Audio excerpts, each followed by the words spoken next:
Hi, folks. Today, I want to welcome Jaime Lynn Curley to the Seven Figure Network podcast. Jaime has been in the industry for a little bit. I'm going to let her explain because, I don't like to tell anybody else's story because the story truly drives where they are today. So me repeating her bio doesn't give you that heartfelt reason for why Jaime is where she is today and why she's put in this kind of work. So, Jaime, if we can, what drove you to get into the industry in the first place? Well, first of all, thank you so much for having me, Melford. I really appreciate it. It's so fun to be here, and I feel so honored to share a little bit about my story here today. So, let me take you back about 9 years ago. I fell into the industry so accidentally. I was looking for the products that our company offered, and I saw some friends using them. They had great results, and I was like, "Oh my gosh, what are you doing?" And I was like, "I need that in my life." So I fell into the company. I had no idea that there was a compensation plan behind it. I had no idea that there was a business opportunity associated with it. I was just an exhausted mom of 3 babies. And my oldest was 3 years old, and I had 3-month-old twins at the time. And so I was like, give me the energy. I need to fit back in my skinny jeans and let's do this. And so what happened was, within a few days, I had like that brain fog lifted. I had more mental clarity, for the first time in a really long time. And I had natural energy that I was missing I was a mom, all of a sudden I was like, I guess this is mom life, being exhausted and drinking a pot of coffee every day. But I had this newfound energy and I felt really good. And I was like, okay, everybody needs to know about this. Yes. How come I'm just finding out about it? And so truly that's how it started. I started, my husband and best friend, on the product shortly after I did. And it went from there. It just, I was intrigued after I started to earn a little bit of cash back. I was like, okay, like what is this about? I was working full time. I was working in corporate America. And, I was doing the thing. I was doing, I was on that hamster wheel of life, and I was, climbing the corporate ladder and working my tail off. And for a long time, I loved what I did. I was passionate about it. I was in the fashion industry. It's what I went to college for. I was like, this is awesome.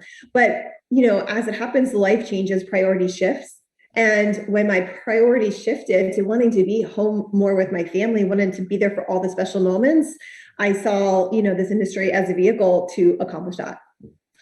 Something you said really, really struck a chord with me, that you were in corporate America, needed to make a change, and fell across, if you will, the opportunity. And the reason I say that is because, if you spend 5 minutes on LinkedIn, 5 minutes on Facebook, you hear about the Great Resignation.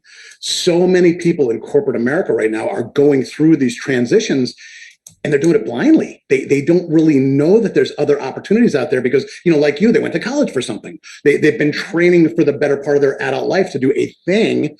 And then something crazy happens that we have no control over, and everybody is making this grand shift. So that's one of the reasons I love talking to folks who have made the transition from corporate America into network marketing, because so many folks are looking for something today. This is such a top of mind subject. So you've been doing this for 9 years. When, again, the corporate America thing just really rings a tone for me. What would you say is the switch that flicked into learning about the business? Because obviously you weren't promoted for the business. You didn't end up running into somebody who was screaming, buy my stuff or help me support my business, which I love. We loathe hearing things like that. No one should support your business but yourself.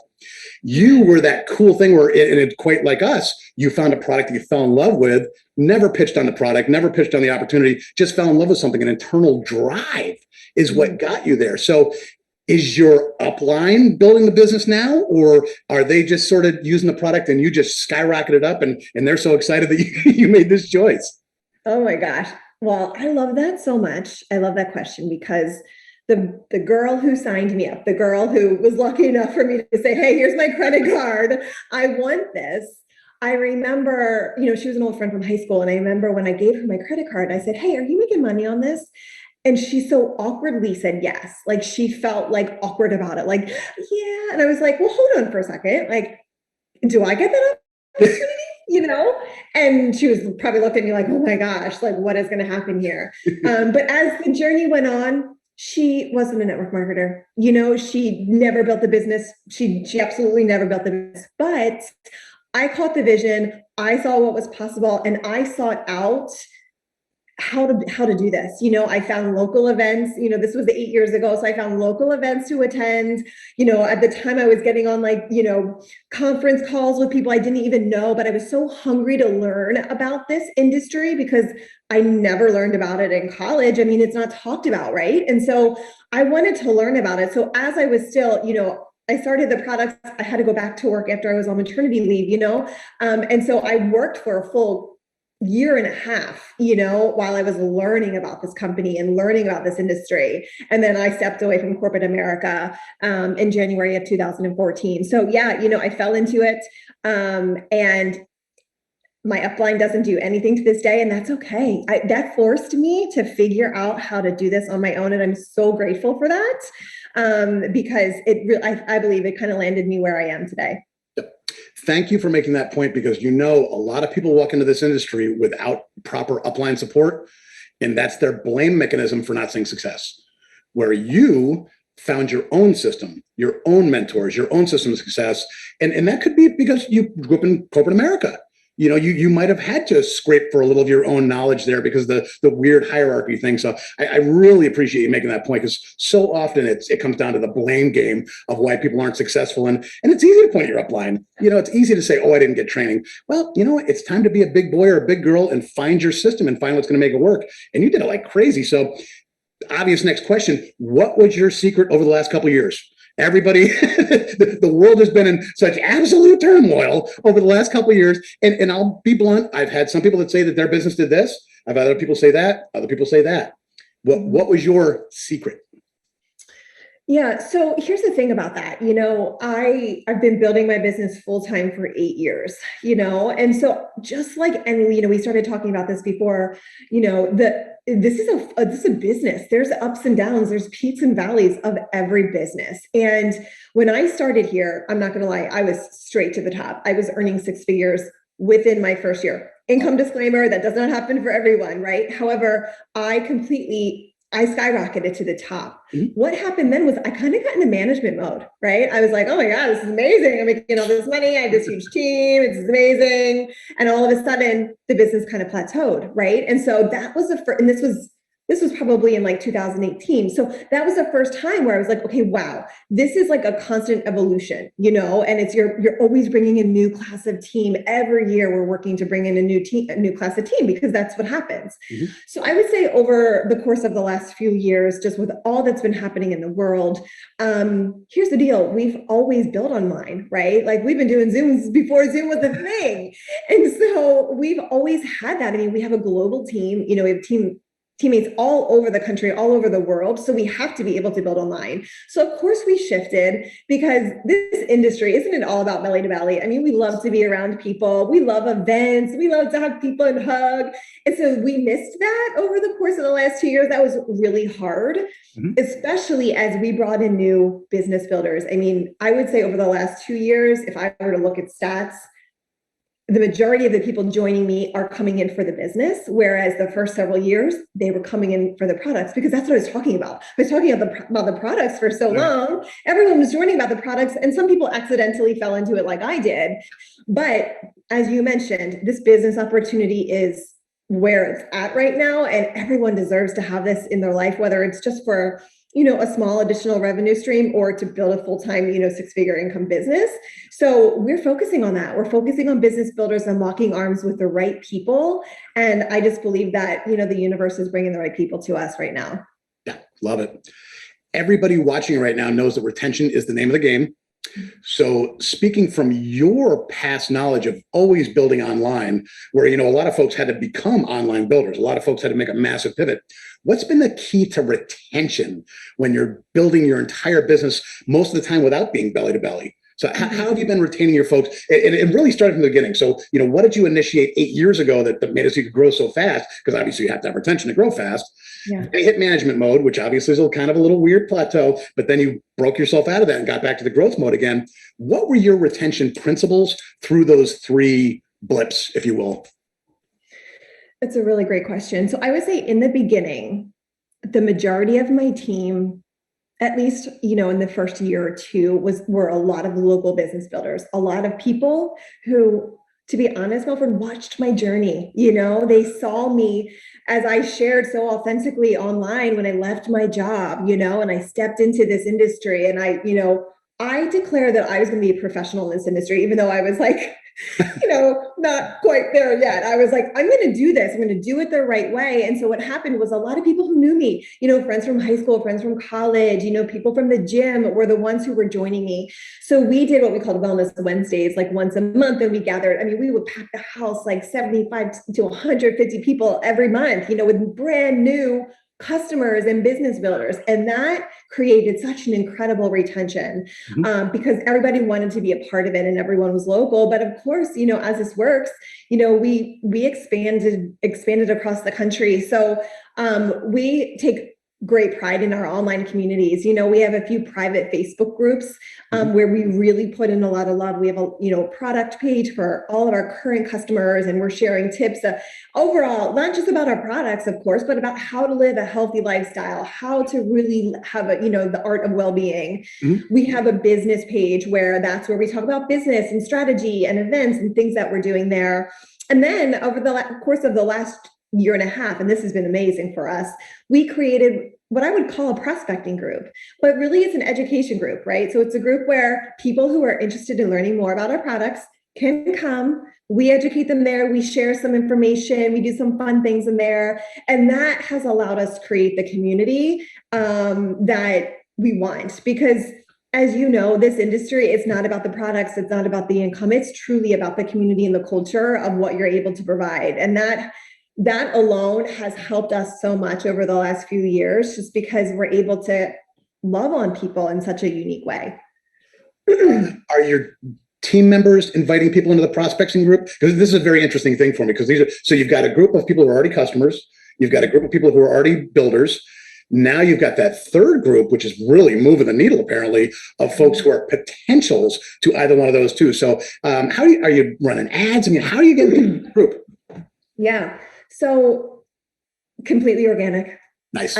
We've never run ads on a Facebook or anything. It's truly organic. And, when we set it up, we went to our team members, those who are building a business or those who might want to build a business, and we said, hey, listen, we've created this group. We're going to do the work for you. We're going to put in the content.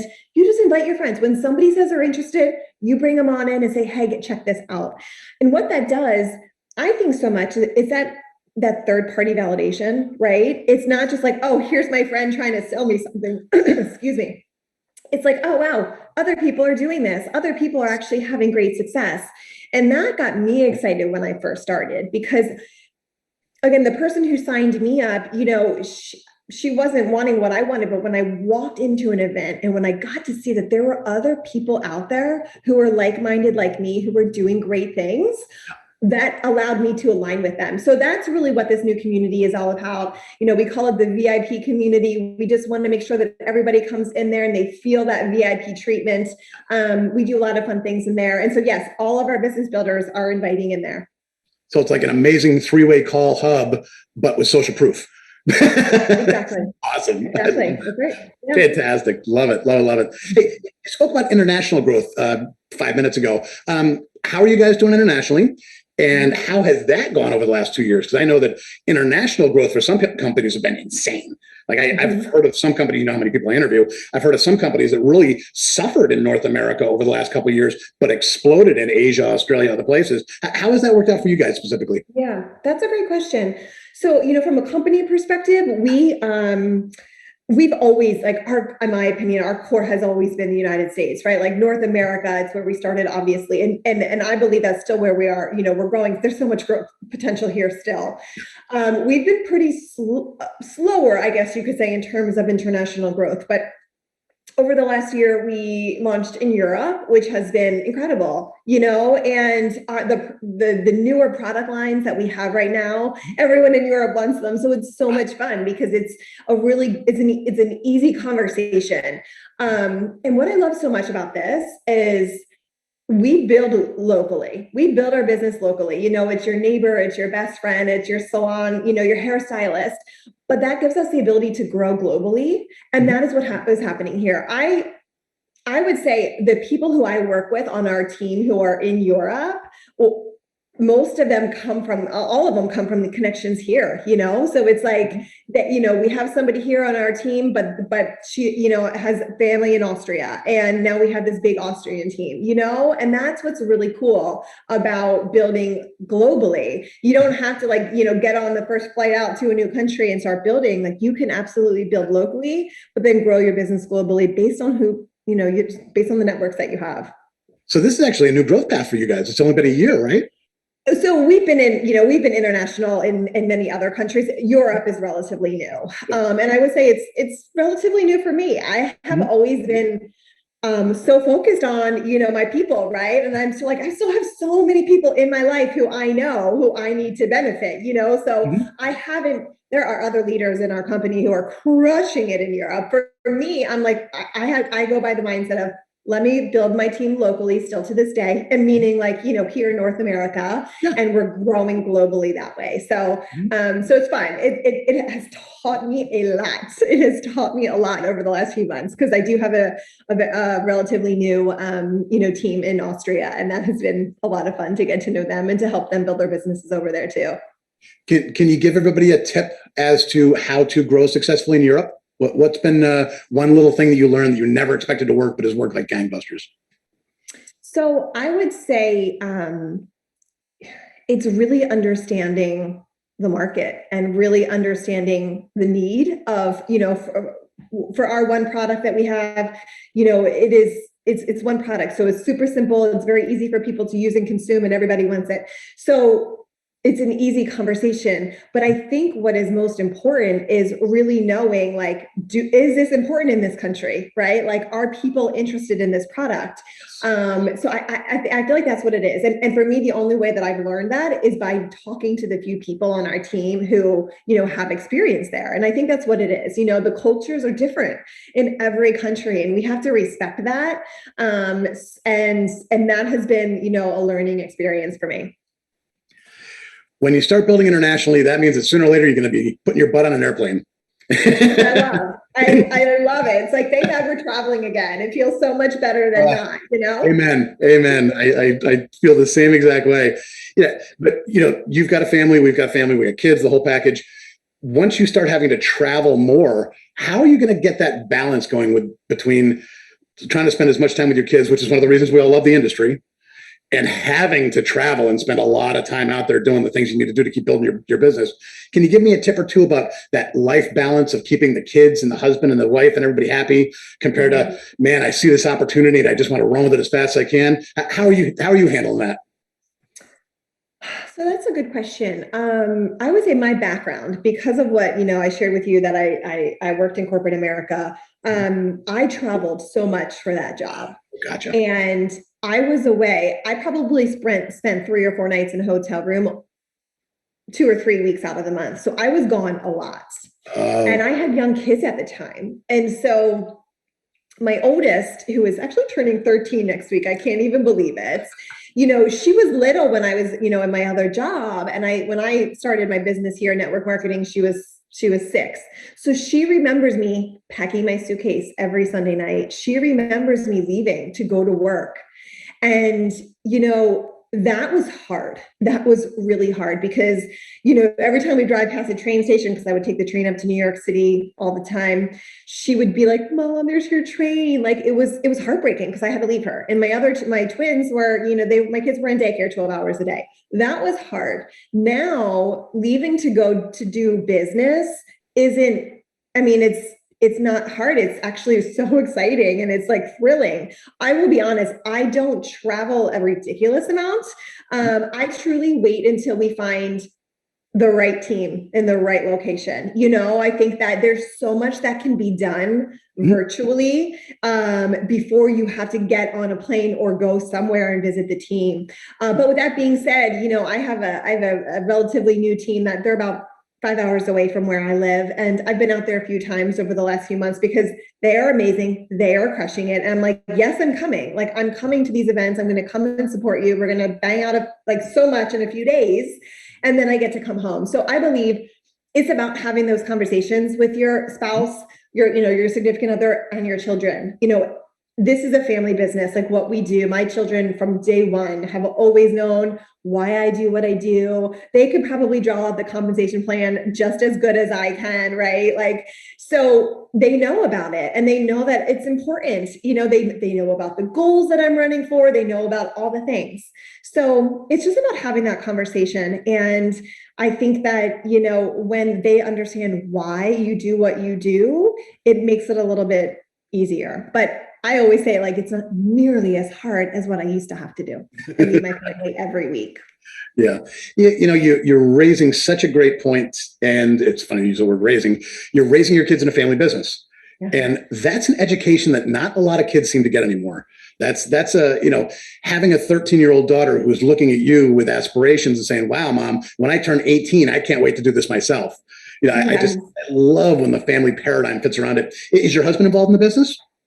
He is. I'll tell you about him in a second, but I want to share something with you. So you're right about that. We've been talking about business for a long time, and since I started, and before this, right? Like the books that I was reading, it was all about how to get a better job, how to get a raise, how to climb the corporate ladder. Now it's like personal growth and how to become a better leader, which makes you a better person, and all the things. So like, this industry has provided so much for us, especially the personal growth, which just bleeds out into the whole family. But 2 years ago, the very beginning of the pandemic, my oldest daughter started a business, and she started a yard sign business, which I'm sure you've heard about. And she crushed it, like legit crushed it. And it was amazing. But she had this business and she saw the things that I was doing in my business, and she was able to apply them into her business. And, just 2 months ago, my other daughter, my middle daughter, she's a twin, but she's, the middle by 3 minutes. She created a bracelet business of inspirational words. And so she's selling them, and it's really cool to be that inspiration to them, for them to see it. And yes, you better believe it. As soon as they are 18, they are getting a spot on the tree. They already know what that means, and they already know what that looks like. And we can't wait to max out their plan too. It's so nice because, a lot of times you have to play mama bear or papa bear to your team. But when your kids get shaped by that, and I'm sure I'm sure most of our viewers are parents, when your kids get shaped by what you're doing, there's a sense of pride there that's irreplaceable. There's just nothing in life that makes you feel better than knowing that you set your children for their perfect life right from the get-go. So congratulations on that. Just the fact that they learned that from you is amazing. So tell me about your husband. What's he got going on with this thing? Yeah. So, my husband he was my first guinea pig, if you will. He's my first customer, right? We started on our products, and he lost 40 pounds, and we were billboarding his photos all over the place for years. So he has been, a number one supporter of mine since day one. And this is the reason, if I take you back to my corporate America days, I was traveling all the time. And there was this one night, it was like the night I had my aha moment. And it was in the middle of November, and I had to fly up to Rochester, New York for a very quick business meeting. And it was snowing. So of course my flight was delayed. By the time we land in Rochester, New York, it was a blizzard. Oh. And this was pre-Uber days. So I had to get into a smoke-filled rental car, drive on the snowy highway to go sleep in yet another unfamiliar hotel, right? And I was I got to the hotel safely, seriously scared, because it was such a bad blizzard. And I was why am I doing this? What am I doing? I'm working so hard for this company. I said, if I work as hard for myself in my network marketing business, I know I can be successful. I know it's going to take a different type of work, but I got to do it. And I said, babe, I'm done. And he was I support you, because life was so good. We had healthy children. P.S. I was not making a great income in my job either, but I was so unhappy because I felt so unfulfilled, and I felt what am I doing? I needed something different. So he's always been a supporter. He loves our products. For a long time, he was coming to all of our events, and he was my mic man and setting up my presentation for me and all this stuff. And he still does, although we haven't had events in so long, but he's definitely the behind the scenes role, right? When I do need to travel, he is there. When I run my team calls on Monday nights, he puts the kids to bed. That is such a big part of this business, because it breaks my heart when, a teammate is oh, my spouse isn't supporting me. I can't get on this call. I can't do this. I can't go there. I can't do that. And, I think since we've had the open conversation from the very beginning about this is what I believe is right for our family and to change the financial blueprint of our future, he's always supported that. And so, I just encourage people, if they are in a place where their spouse doesn't get it or they don't support it, they just might not know enough and really understand it. And so it's like, have that conversation with them so they get it and so that they can support you in different ways. He's not doing reach outs and, searching on LinkedIn for the next, six-figure income earner on our team, but he's supporting in different ways. And that is just as powerful. You were open and honest with your kids and husband right from day one. I think that's probably one of the most glaring tips that you've given today is just the fact that you were so open and honest with what the expectations were. And you didn't really know yet. You didn't know how much time you'd be spending. You didn't know how many three-way calls you'd have to do, how much time you'd be spending on Facebook, but you were open and honest about your desire and you included them in. I think you make that perfect point that a lot of folks don't get the support because they don't include the husband or the kids in. They don't bring them into the world. Go ahead, please. Yeah. And you know what, to add to that, what happens is, our business is built on this, right? Mm-hmm. So we're constantly on this phone. And that's the beauty of this business is that we can build our business literally from anywhere. Right. And so I think what happens is, somebody joins the industry, they're excited, they're on fire, they're doing all the things, mm-hmm. but it could appear to the people who are closest to you that you're scrolling on Facebook or that you're not doing anything productive. And that's where I think the initial resentment can come in. And once that happens, it's done. And so again, from the beginning, I've always said to my kids, hey, do you want XYZ? Like mommy's got to be on this call tonight. I have to do this. Like whenever we're running for a big goal, we always have like a chart up and we're tracking it. And again, they understand this compensation plan. They know what we're working for.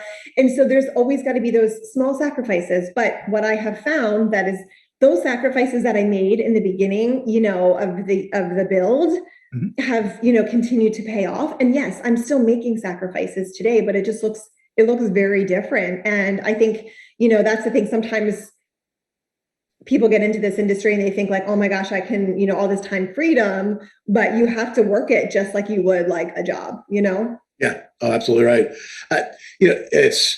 We don't call this podcast the seven-figure network because we're forcing people to earn seven figures in the industry. We want them to learn that seven-figure network is what allows them the capacity to get there, that getting into the right network, whether it's, like Conchetta and I do with health and wellness professionals, that was our network. That's what got us to go.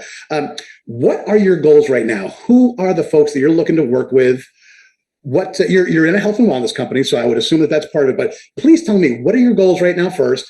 And who are you looking for to work with? Who would be your perfect match? I feel like the answer to both of those questions are pretty much the same, right? I am looking to work with men and women who are influential, business-minded, self-starters, health conscious, fun, creative, and in the right season of their life to mm-hmm. take advantage of this business opportunity. There has, in my opinion, never been a better time to build a significant residual income in the pockets of your life from wherever the heck you want. And what I have seen over the course of the last, I would say, year and a half is the amount of business professionals that have come out into my organization, the amount of small business owners, brick and mortar business owners who are coming in, a lot of them, almost all of them, service-based businesses who are like, I will never allow what happened, over the last 2 years to happen to my business again. I don't want to tap into my retirement to keep my business afloat. So I need a residual income and it needs to be online. And so, that is what this is all about. It's finding the right people. I love helping our customers get their products for free. That's the easiest thing in the world. It's like, hey, listen, make a few extra $100 a month. That's amazing. Get healthy, feel awesome. That's what we do. But right now, my goal is to, link arms with and to help create at least 2 new six-figure income earners on our team this year. And that's the person that I just described, and honestly, it could be someone like me. I worked in the retail industry. I don't know if I shared that, but that industry alone, my goodness, has changed so drastically. And so, I'm just looking for someone who is open and willing and wants to do something, wants to have value, add value, to others' lives. And that's the mission that we're on right now. Love it. Okay, I'm going to put timelines to it. I want to hear your 6-month goal. I want to hear your 6-year goal. Oh my gosh. Okay, 6 months. Where does that have us? In the summer? Yep. Oh my gosh. I mean, it truly is, so much about this is when you get yourself to a place where you're like, oh my gosh, how good is this life? It's how can I provide that to other people? So in 6 months, I would, again, going on that path to have 2 new, rock stars on my team this year. It's getting, 2 new people to the highest, executive level in our company. So, and that's possible. I mean, it's a 6-month timeline. It's absolutely doable. So Melford, when I get those 2 people, I will bring them back to you. That's for sure. Well, thank you. 6 years down the road, my gosh, I mean, it's crazy to think, like, if I think back to 6 years ago, I was just in the beginning of my build. And I remember thinking like that, then my goal was, to be one of our, newest millionaires, and once you achieve something like that, you're like, okay, what's next? And it's truly in my heart, it's just to have others experience that too, just to have other people who say to me, hey, Jaime Lynn, I want to work with you. I want to follow the path that you went on and show them that. So in 6 years, have, 6, 7, 10, 12, new millionaires on our team, which I know will absolutely be possible. And it times out right for your daughter to be one of them. Yes, that's right. Perfect timing. That's right. Yes. So, Jaime, do me a favor, and can you tell the audience how the best way is to connect with you? Obviously, we're going to have your bio and your contact information in the show notes, but I'd love to have it in the recording just in case somebody doesn't get a chance to read them. So what is the best way to connect with you? Sure. So I'm everywhere I am. It's just my name. It's Jaime Lynn Curley. It's Jaime. A lot of people often get that wrong. So Jaime Lynn Curley. You can find me on Facebook, Instagram, and LinkedIn. And I'm pretty active on all 3 platforms. I love, Instagram, and I love Facebook because that's where we have our communities. So, if they want to connect with me there, I can pop them into, one of our communities and learn a little bit more about what it is that we do. So that's the best way, to kind of get in touch with me there. Beautiful. So folks, if you want to reach out to Jaime Lynn Curley, you're going to go to one of those 3 channels. But again, remember that all her information is going to be in the show notes below. So Jaime Lynn Curley, thank you so much for being on the podcast today. This was great. You answered my crazy questions. You answered my normal questions. I even pulled some out of nowhere and you answered them great. So thanks so much for being on today. And I really wish you luck at that 6-month goal and that 6-year goal. Awesome. Thank you so much. I appreciate it. Thanks for having me here. Have a great day now. Okay. You too. Thanks. Bye-bye.